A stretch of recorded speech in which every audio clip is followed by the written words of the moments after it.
Welcome to the Autism in Black podcast, where we focus on all things autism and the Black parent experience. Our goal is to always educate, support, and empower parents to advocate for not only their children, but themselves.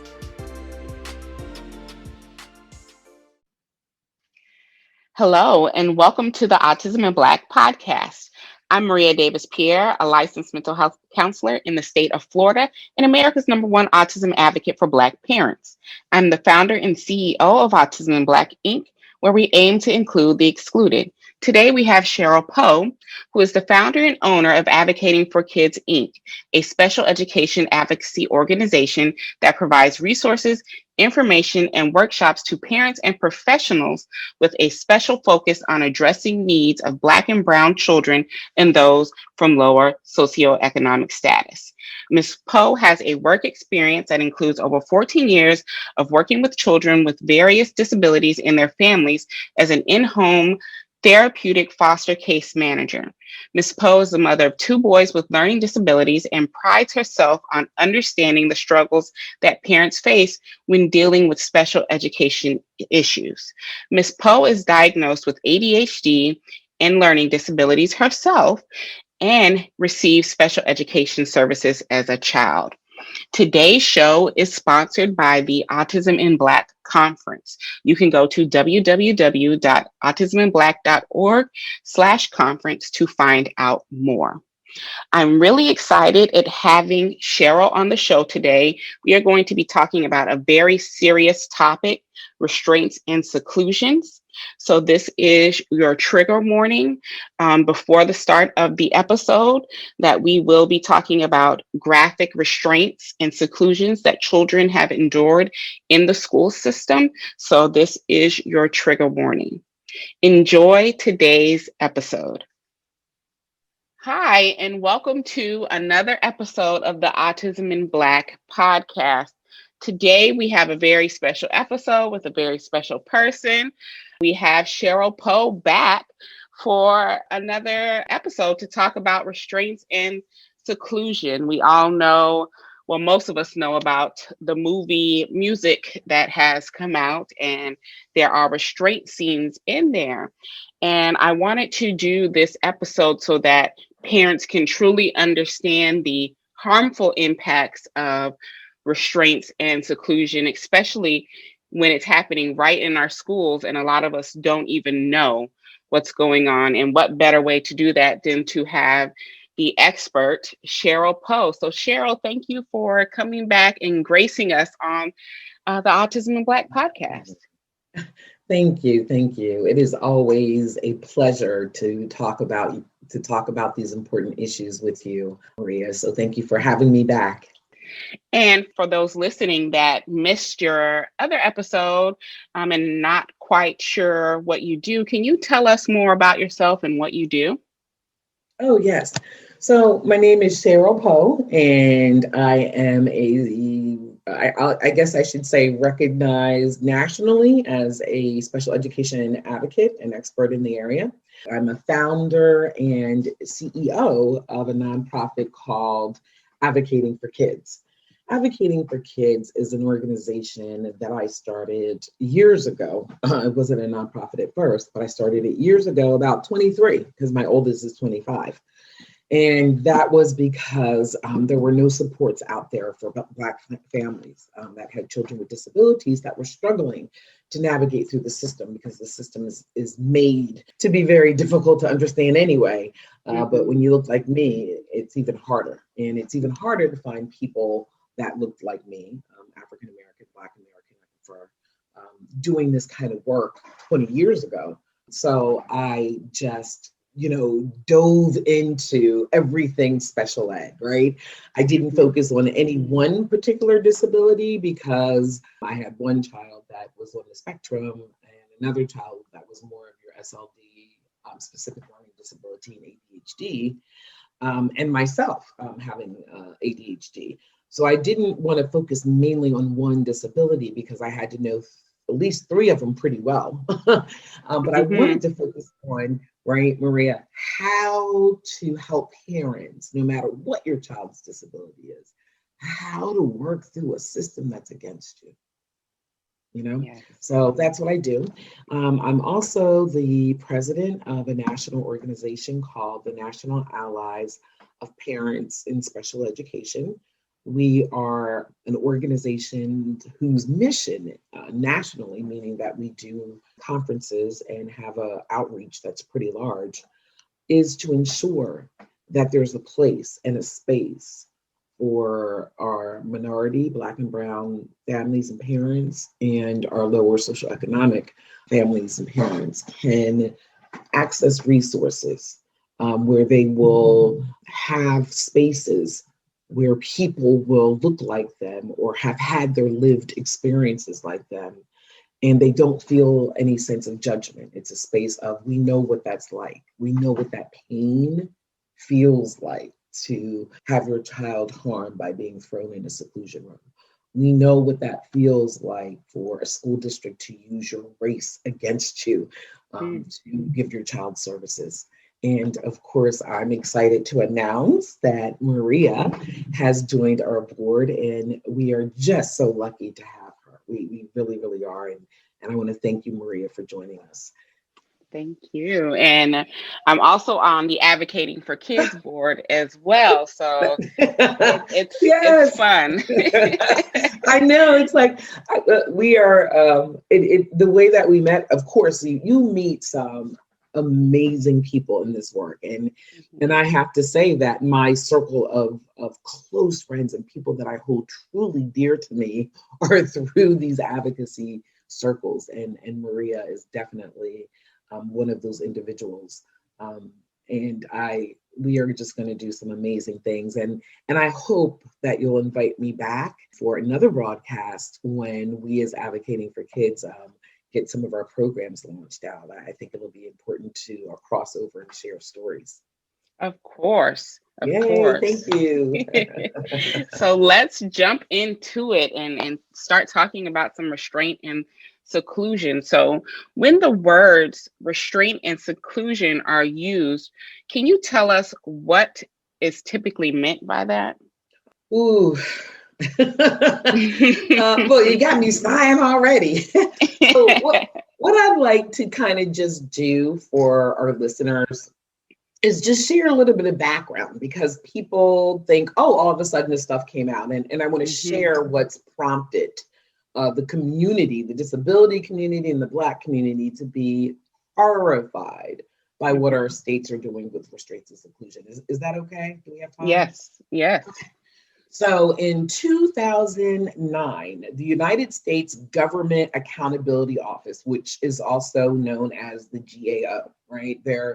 They were responsible for doing a study and on the use of restraint and seclusion. And there were things that were the items, the goals, the priorities of that research included things like, is this really widespread? What is the data being collected around this? When is this being used? How is it being used? And then there were just some other things who's regulating this? What are the rules around this? And they came back, and the GAO was just like, there was nothing positive in it. They identified hundreds of children being killed, dead, killed by the improper use of restraints and seclusion. And it didn't matter the level of training that the individuals had. That was something else that the report said. It said that, it didn't matter who was trained. This is still dangerous. I want to read a statement that came out of, and let me just read it one more time. The United States Government Accountability Office, after they did their study, they came out and they said this. They concluded that these techniques can be dangerous because they may involve physical struggling, pressure on a chest, or other interruptions in breathing. Even if no physical injury is sustained, individuals can be severely traumatized during a restraint. So a restraint, by definition of the United States, is any method that manually holds a child physically It could be people. It could be people holding a person's arms, legs, and body and head so they cannot move it at all freely. It could be equipment that they use, such as there are things called roughed-in chairs, which are chairs that literally strap a child in there where they cannot move their bodies at all. Any kind of device or equipment that limits a child's ability to be mobilized, and that includes body parts of arms, legs, and being able to move their head freely and their whole body. That is what a restraint means. What does that look like? So your little Johnny Pooh. I don't know why I said that name. Anyway, he's sitting there. He's your pride and joy. Johnny is a little bit busy. Johnny maybe like to touch things or grab things or throw things or maybe break things, but not to the point of where he's truly hurting anybody. But it's a disruption. In some states, like here in Virginia, a disruptive behavior could be a cause for the school calling in staff to grab your child, put them on the ground, hold their arms, their legs, their body, and their head from moving freely. They are allowed to do that. They are also allowed to, if they feel, let's give you another scenario. That's a restraint, okay? And who determines and how it's determined that a restraint is going to be, that the child's going to be released from the restraints is extremely subjective, right? It's the people that are holding you determining if you are calm enough to be let go, right? And the bad part about that is their adrenaline, the staff's, the adults' adrenaline to have to do this is going too. So that's why so many kids die. It's no different than what we saw with George Floyd. Exactly. For the knee in the back. They really should not be putting the knee in the back, but it's the idea of holding him down like that until somebody decided it was okay. And there are a number of kids that have died because of this. So, Maria, that is a restraint. It is, in my question, it is something that even if your child does not die from it, and I'm not over exaggerating, they can die. The trauma, because a restraint can happen in a classroom. So that means that all their peers see that. How is that? And then you expect that child to then go back into that classroom or have to interact with those individuals that just assaulted them and be respectful? Come on now. So and one of the good things is that, and I say good from a perspective that I'm hoping at least some of these state regulations like Virginia will be removed and shredded. But the Congress is they are working on something that is going to be federal practices around restraints and seclusion and possibly banning one or both. One of the good things that came out of the government accountability report is that Congress is prepared to now regulate the use of these practices nationally. Because I find it interesting that when they did their study, they found that some states had regulations, some states didn't have regulation, and that there was no one group, one agency where data was being collected. So Keep Every Kid Safe Act is the result of the report. It's the result of a public outcry that our children are being killed. And I'd like to define that when I say our children. This first report identified that Black children with or without disabilities were restrained more than any other group. The second highest group are kids with disabilities. So if you're Black and you got a child with a disability, your chances in states that allow for restraints and seclusion just increased. Exactly. Chances of being killed. Exactly. And for parents who are listening and not knowing if restraints and seclusions happen in their schools, how can parents find out this information? Because I know in Florida, restraints and seclusions are allowed, but they're supposed to have a process of notification of informing a parent when it happens. But as I'm sure you know, that doesn't always happen or happen in the way it should. So can you explain that to parents who are listening? So you've asked me two things, like what Mm-hmm. parents need to know to find out if their child is, if their state is Mm-hmm. has regulations around it. So if anybody from Virginia is listening, we know they do, and anybody from Florida, we know they do, right? Because you're here. Mm-hmm. My recommendation is you should be able to go to your state department first and maybe do a Google and see what the state regulatory language is for restraints and seclusion. And the reason why I recommend that you do that first is because that if the state itself has regulations around restraints and seclusion, then that means your school district then has to develop not additional, but restraints and policies and procedures and practices within each school district of that state. Mm-hmm. So you want to start off with the state department your particular state department has by Googling. I'm just going to pick one out there. Georgia. Does Georgia have restraint and seclusion state laws? It'll come up yes now. If it comes up yes, then you need to go get a copy of them, print them out, save them, download them on your computer, and then you go to your local school district and you ask for a copy of how they are implementing the regulations that your particular state has developed around restraint and seclusion. Mm-hmm. And I know you do a lot of advocacy work around restraint and seclusion in Virginia. Can you tell us really how it's showing up in Virginia and why you are so adamant about getting rid of restraint and seclusion? Yes, and I didn't answer the other part of your question. If you don't mind, if I go back to that, Sure. the parent notification is crucial. So the parent notification is a clause where the U.S. government did come up with 15 principles, right? The U.S. government was like, okay, we got this horrible report in 2009. We know that there's like no, it's the wild, wild west. So they developed guiding principles because I don't think they had enough time to actually develop a law.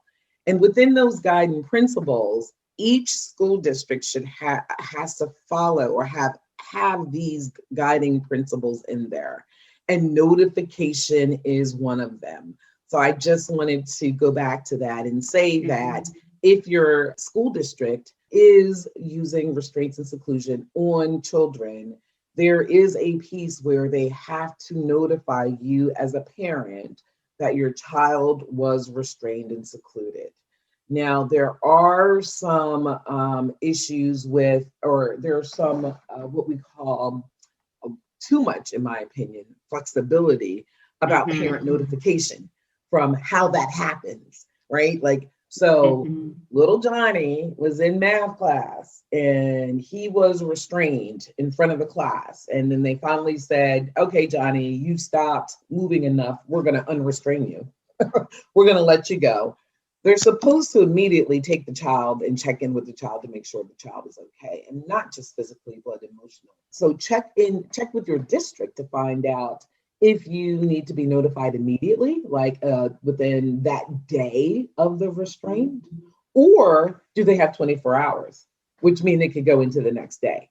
So you want to find that out. And if it is not immediate, I highly recommend, I don't care what state you live in, I highly recommend that you put on your IEP accommodations that if your child is restrained or secluded by staff, that you need to be notified within 10 minutes so that you can come up and pick up your child. And then for those who can't, pick your children up, please, if you can find a relative, a neighbor, a loved one, put them on that list. Because the last thing you want to do is have, after being restrained by staff, is then have to sit down with staff and try and process this. It's crazy. Get your child, take your child to their doctor, to their therapist, and you go through a medical model of rebuilding the trauma that they just caused your child. Yeah. And I'm can sorry. parents, I'm no, sorry. I just get so upset about this stuff if I sound no, like I'm because it preaching. is. No, it is. But can parents, is there a way that they can stop the school from even trying to restrain and seclude their children? Or is it can't be done without the actual laws and the policy stating that? Oh, even with the laws and policies stating that the parent has a right, there are clauses in there that Hmm. say you do not, it's called I do not give consent to use restraints and seclusion. That if a state has developed regulatory language around restraints and seclusion that are part of that follow the guiding principles from the US Department of Education, then there is a clause that says if the child is going to be, and the terminology is, it says it's something to the effect that if you have if you have a letter authorized by a licensed physician or other qualified healthcare professional stating that if your child is restrained, that it's going to cause like major harm to the child, trauma to the child, and impact the disability that the child may already have. The idea of death happening, the kid not being able to understand even why they're being restrained. Yes, you go to the doctors and you have a professional sign a letter saying that the use of restraint and seclusion would cause irreparable harm to my Hmm. child. And if they can just list a few of the reasons that the report already says, which is no matter if you die or not or get harmed or not, you're going to be traumatized from the restraint. Hmm. So yes, so you can do that, get that letter. In addition to getting that letter, I would recommend parents in their parent comment of an IEP where it Hmm. talks about what is, either some people call it parent input, parent comment, but under the regulations is what the parent's concerns for the enhancement of my child's education. That's where you put that statement yourself. You say, I do not give permission for you to restrain and seclude my child. I believe with all my heart that you are putting my child at risk of death, harm. But I know for a fact that every professional has said using restraints and seclusion Hmm. on a child is traumatizing. And I will hold you all responsible for any harm that comes to my child because of your actions. And definitely put that in the IEP, in that part. And then I would triple, just because that's how I am, I would add a triple one on number 3 that says on the accommodations, right?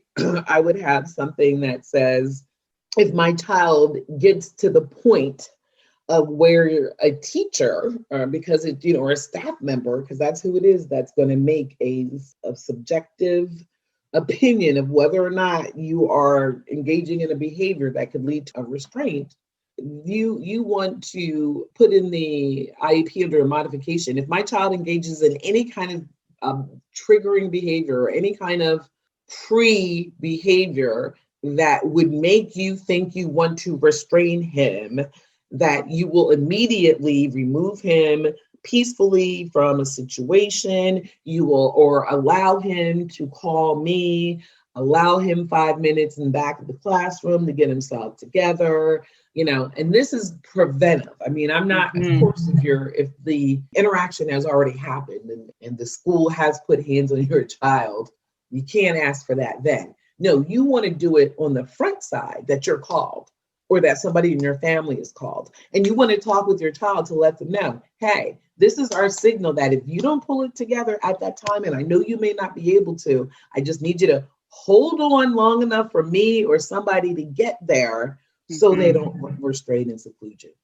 I mean, in Exactly. addition to what you guys need to do for your IEPs, these are some conversations you need to be having with your children, especially your Hmm. older Black males. They need to understand in your state in Virginia, for those that are listening, because you did say I could talk about how horrible Virginia has been on this.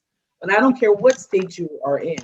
If you have a Black child or brown child with a disability or any other group that is generally discriminated by this disability community, by this advocacy community, you need to be talking with your children to let them know what this means, what can happen to you, what can Yes. be done. And then you, as a family unit, come up with a plan to prevent that from happening. If you got to bring in Uncle Joe, who, if Uncle Joe has to call and come and get you, you just hold on as much as you can until Uncle Joe gets up there. If you don't have an Uncle Joe, you have a pastor, a preacher, a neighbor, a hairdresser. My hairdresser's dope. I call her. She'd hook up my child. She'd be like, hold on. Grandparent, just somebody who Yeah. at that point, the pre-point of being restrained and secluded, that if your child hears that voice, or if you and your child come up with, this is what we're going to say over and over again, and say this over and over again until I can get there. Because we cannot, as a Black woman raising a Black child in the South, in the state of Virginia, a state that literally closed down instead of integrating, I know that I hate to say it, I feel it in my bones, Maria. They're going to be killing us. They're going to. Yeah. I feel that with the regulations that we have, because they're so horrible here. One of the school districts, Virginia Beach School District, starts their city policy out for restraint and seclusion. It starts off with, in bold Black letters, disruptive child, disruptive behavior, restraint and seclusion.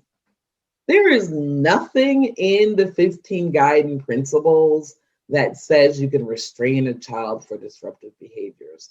The Virginia Department of Education, Dr. Lane and Dr. Samantha Hollis, along with some of the disability law groups, allowed additional language like that to be put in the regulations for restraints and seclusion in the state of Virginia. And that's why I'm upset.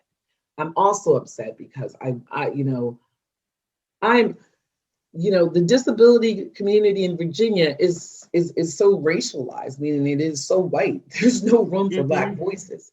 It was me and one other Black parent that spoke. And the one other Black parent was because her child was the youngest kid to be restrained in the state of Virginia. I spoke because my thing was, you did not engage stakeholders that looked like the people this policy is going to be used on the most.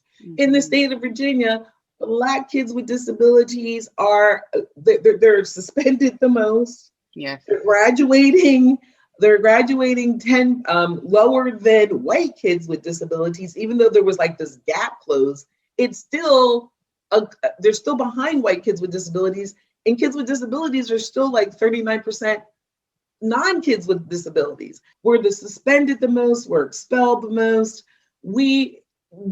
There is nothing positive. They don't have a category of positiveness for Black kids in our state. So my question to them, my request, my beg of them was, can we be proactive? We already know what your history has been to Black folks and Black children in Virginia. Dr. Lane, the school board, this is your chance to be different. Put some language in here that requires any school district or any particular school that is found restraining and secluding Black kids more than other white kids with or without disabilities, because this law isn't just for kids with disabilities. If you find that happening, that there is 1% of their budget from somewhere, from their training budget somewhere, needs to go on anti-racism training. It needs to go in Maria, they need to call you and have you come in there and them the difference between culturally competent and culturally responsive and all of the wonderful stuff that you do. And shoot, when we have our first face-to-face, we might have to, our first big board meeting, right? When we're allowed to get back together face-to-face, gonna have to bring you to Virginia Beach and let you do a little something, just to get them. But I know you mentioned one of the parents had the youngest child that was restrained and was a Black child. How old was that child? The paper where it was reported made a mistake and said he was 6, but Mm-hmm. according to the mother, because she testified in front of the Virginia Department of Education School Board too, he was 5 at the time. Yep. We're talking about kindergartners here, okay? We're talking about our children, and we know the stats because you guys listen to me, you hear me talk about them all the time. Our Black children are disciplined more harshly and more than any other race, okay? More than any other race, our children are being punished. That means expended, I know, suspended, suspended. I hear you. suspended, taken, even if they're taken, because now they're trying to get around that, Right. taken out of the class and sent somewhere else. Right. Parents are being called, right? And Yep. of course, then we have restraints and seclusion. Seclusion meaning taken into a room. Cheryl, could you Yes. describe Yes. how these rooms are to these children Ah, that make it so traumatizing? well, I can also share I think one of the reasons, and this is a child that this has been in my heart for so long. This kid is 21 now, but at 10, his name is Carson Luke, and he was an autistic child who was what who was in a facility in Chesapeake, Virginia, and his fingers were crushed. Literally, I have pictures of how they crushed his hands because the staff was slamming, grabbing him to involuntarily put him into a cell like room and Mhm. slam the door. Didn't realize, and it's a metal door, just like they have in jail, just like you see in jail with those doors that they close and you put a person in a cell. That is exactly what it is. I've seen the room. There's no furniture in there. They don't even get a toilet in there. All they get is a light that's about, the last one I saw was about 7 feet high, and it was covered with something so nobody could break it. So to go back to your issue, I'm making the connection of Chesapeake, Virginia is the same place where the Chesapeake Six kids are. So we have the Mhm. same kind of leadership that broke hands, crushed somebody's fingers. A 10-year-olds in the door are doing horrible things to other Black students. And had they been able to get away with restraining them and secluding them at that time, I believe they would have. Mhm. But I know I did get off topic a little bit because you talked about something that made me wanted to make sure I shared that. You want me to define a seclusion room a little bit Yes. more? Is that correct? Yes. So the idea, and this is very important, parents, please, please, please, please, please, or other people that work with parents, if the school tries to convince you that a seclusion room is the same as a quiet room, that is not the truth. And the Mhm. reason why, right? And there is no definition in any of the US Department of Education's guidelines that defines a quiet room. They define restraint and seclusion room. And a seclusion room is when a child is involuntarily taken from one space, carried, dragged. They're not supposed to drag them. I'll be nice. So it's when a child is involuntarily removed from one place and then placed into what is called a cell, I believe. It is a cell. It looks like it. It's a room. They have heavy doors. I think now, with at least in our state, they have to have like windows so you can look in and check in the child every 10 minutes.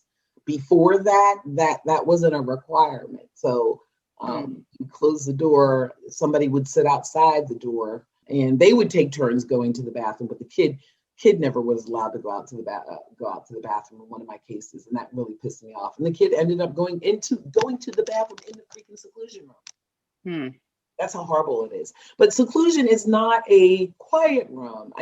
Quiet rooms are a place where there is no stimulation. It's a quiet room generally is related to a sensory room that is supposed to be therapeutic. Mhm. That is supposed to help calm the child, soothe the emotions, soothe some of the sensory input that the child's receiving so they can calm down. placing them into a location they don't want to be, and Yeah. then shutting and locking the door and not letting them out. There's nothing quiet about that. Mm-mm. So It's I'm it's really, just and trauma. it's trauma. And our regulations in our state allow school districts to change the wording from seclusion rooms to quiet rooms. And that's specifically to deceive a parent. Because if Mm-hmm. you didn't know about this, or you're not hearing this conversation, and you're sitting at your school's IEP, and they call you and say, "Oh, we had to put little Johnny in the quiet room," you might think, "Oh, that's nice. They Mm-hmm. have a little space. He was having a meltdown. They took him to a room that had less light, less noise. They had tools there for him to be able to, maybe jump up and down on a trampoline." That's what a parent's going to think. They're not Yeah. going to think that they literally grabbed your child, kidnapped your child from the class, drag them into another place, another room, put them in the room, and then prevented them from leaving until they thought they were okay. Now, I will say that the cell like rooms, we have schools here that within their schools have regional programs. So they have those kinds of rooms, like I described, already in there because Mm-hmm. they would use them for different programs. And then we have other programs that aren't they're still part of your public school, but they're not considered your traditional public schools that do have those kinds of rooms.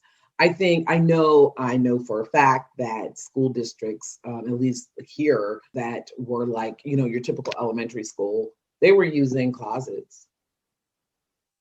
Mm. I just get so frustrated, and especially when thinking about our Black children, because we know that this impacts them the most. The research says it, the data says it, and we don't even know that this is occurring, because of the language that is used, and they're using different language, and parents are not informed about what's going on. So it is being deceiving, and our children are being so impacted, which is why we are doing our best to get rid of Mm, restraints and seclusions in yes. our states. There are states who have Mhm. already done this. Yeah. There has been no research that has ever stated how restraints and seclusions are effective. None. You're But right. there is ton on how harmful it is mentally and physically, Yes. right? We've seen it happen with George Floyd. That was a prone restraint that they did on Yes. him.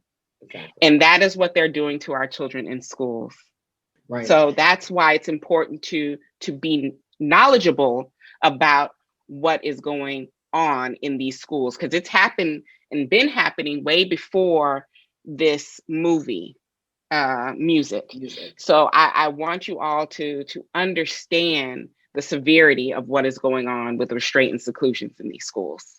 Yeah, and thank you for doing this. And there is a school district in Virginia. I think it's Fairfax. I'm not exactly sure, but I think it is Fairfax that they did ban, even though our state didn't ban it. I think they Hmm. banned seclusion, but not because they did it for the right reasons. It's because they're already under a major, huge lawsuit for secluding and restraining kids and not reporting it at all. Hmm. And that's another thing. I trust, Yes. you're gonna you're gonna see data from the U.S. Department of Ed, because after like the 2009, they started trying to get school districts to collect data. Then it became mandatory.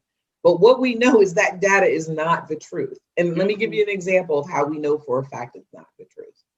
So Fairfax Public Schools, which is one of the largest school districts in the state of Virginia, and is probably or close to it, and is definitely up there as being one of the largest school districts in the country. And they were restraining, secluding, restraining, secluding. There was this one lady that had proof her child was restrained over 1,000 times, just ridiculous. Or was it 500 times? I don't know. Jennifer Todd, we talked about it. She is on our NAPSI website, on our Facebook page. You can check out her interview, but there were a lot of times. However, when the reporting period came, when they have to submit the information to the US Department of Education that says, how many students were restrained, and they're breaking down all the data that they collected, somehow Fairfax put zero. Wow. Zero. So had the public, had the parents of the children who were restrained in that school district, and had their supporters not say, hey, wait a minute, there's no way there were zero in Fairfax. Here are the notifications, or here's the information we know of at least, I think it ended up being like 1,000 more kids. They went like from 0 to 1,000. So I don't trust that the reporting of actually how many Black kids with or without disabilities are being restrained in current data to even be accurate, right? I agree. I So agree. it's just the only way we're going to know the truth are parents stepping up, parents knowing their rights, and parents documenting themselves. I hope and pray to God no one listening to this, that your child has to be restrained, or not has to, no child has to be restrained or secluded. No. That.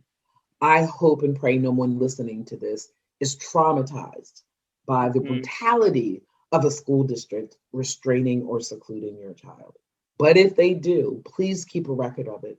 Please make sure you let the media know. Please go to your church and get support. Please go to your doctor, your doctor's pediatrician, and get support. Get a referral. Get help to deal with that trauma. Don't let that happen. Find out what you need to do to make sure that never happens to your child again. Because Maria, just like you said, there's no evidence in the actual guiding principle documents.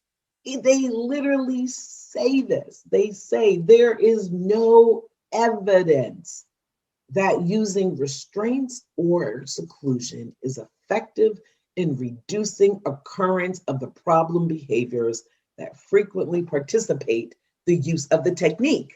And yet they're still using it. And this is what schools do. And they do it because they really don't money, and then they don't really have any true knowledge on how to de-escalate situations in a manner that is non-traumatizing, right? Exactly. They are going to restraints, do seclusions, call in the SRO officer, which we already know is traumatizing. So they don't have the right tools to de-escalate a situation properly. They escalate to the most harmful tactics first before trying anything else. And that's one of my huge problems with schools, and why I advocate the way I do, because we both know, Cheryl, that our Black children are out here getting the worst of it.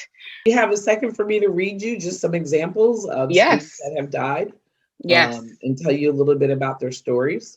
I do have some of that because I think it's important to keep in mind who these kids are that are being harmed the most. I'm going to let's start with a 7-year-old died in 2006 after being suffocated while in a face-down restraint hold performed by staff. We have a Christopher Baker, a 4th grade kindergarten with autism and learning disabilities, was stuffed into a sack that resembled a duffel bag. And then they tried to put balls in the bag with him and then placed it in the hallway with the child in it. No, he didn't die, but the psychological trauma, can you imagine? I'm sorry, if that happened to my child, Maria, I can't say it without just, I just can't imagine any human being that cares for children thinking that's okay. I mean, doesn't there have to be a point of where you're like, my job is not worth harming to that degree? Yeah, and just to think that the child then has to return to this place. School. They have to return to the place that traumatized them daily. Yes. Daily. Yes. And do you think that behavior is going to stop? No, it's going to worsen. If I am in fight or flight and I am constantly in an environment that has traumatized me, I am going to constantly be triggered. Exactly. There's just no way around it. So imagine the constant traumatization that is happening to that child by being in that environment, and how many more times they will be restrained for being traumatized and exhibiting their traumatized symptoms, characteristics. That the school actually gave them. So Yes. the school is, people, the older generations like to say, oh, these kids, they're going to be a different group of kids. Well, guess what kind of generation of kids you're going to have after all these states start restraining and secluding our kids. Mm-hmm. I mean, we are developing a society of traumatized kids that are going to respond the rest of their life to that trauma. And it's going to be the Exactly. fault of our educators. It's going to be the fault of people like Dr. Lane, the superintendent in Virginia, for allowing this kind of mess to happen. Mm-hmm. We have here's another one. This is one of where a child died. Corey Foster out of New York. He was 16 years old, Black male. And after being restrained by school personnel members for refusing to leave the basketball court, that is why he was restrained. And that's why he died. Mm. We have, let me read you, we have Michael Lewis here, who was 15. He was also on the spectrum. And he was killed his first day of high school when he Wow. was restrained face down by several staff members. And Several. yeah. And guess what? The antecedent to him being upset at first was he had a seizure. So Mm. he became agitated following a seizure. And instead of helping him, they restrained him and killed him his first day of high school. Wow. And of course, yes, he was a Black male. Mm-hmm. It's just disgusting that It some of the is. stories that. It is. And I can't imagine the trauma parents are then left with. There's just so much to unpack regarding these. And that's why I felt it was really important to have Cheryl on, so we could really have a conversation around, restraints and seclusion. And this is just the tip of it, guys. This is just the tip of it. It goes so much deeper. And I'm sure Cheryl will, you go to her site, you talk with her, she has much more information, and she will be coming out with, courses and things like that for parents, as well as you educators and your school staff to learn more as well. So I encourage you all to follow her, so you can stay informed for the information that she will drop around that. So Cheryl, can you tell people as we begin Yeah. to wrap up where they can go to get in touch with you? Yes. In fact, if they go to the Advocating for Kids website, which is ADV, the number 4 kids inc.org, and you click on training and workshops and scroll down, and you will see that I have just rolled out what I'm calling my educational advocacy pod classes on restraint and seclusion in public schools. It's about what every parent needs to go. They're going to be ongoing sessions of very small groups of 5 people, 3 to 5 people, and I'll have several different pods, maybe in at times coming together. But when the person, by the time they are done these sessions, they will know everything that they need to know, plus some more about restraints and seclusion, and how and some of the options that you and I talked about on here, how to implement them themselves on their children's IEP, or some sample letters of language that needs to be provided. So yes, if they go to ADV number 4 Kids Inc., they can read about the information, they can see the cost, and there's a place there where they can contact me. So thank you for giving me that opportunity to reach as many people as I can, to let them know that we really need to educate ourselves and our communities about what is Mm. happening. That's the only way we're going to save a child's life. And I do believe, going through my program or programs, for if parents have that knowledge and those working with them have that knowledge, it literally has the ability to save the life of a child. hmm I agree. And we will have all that information in our show notes as well. Thank you, Cheryl, for coming back as a guest on the podcast and informing us all of this dire situation that is happening. Oh, and thank you, Autism in Black and Maria Davis for Period for all the work that you all do, and also for making a space where people that look like us can hear the information that we need to know, right, to keep our kids alive. So thank you. Thank you. And thank you all for listening. And we will catch you on the next episode of the podcast.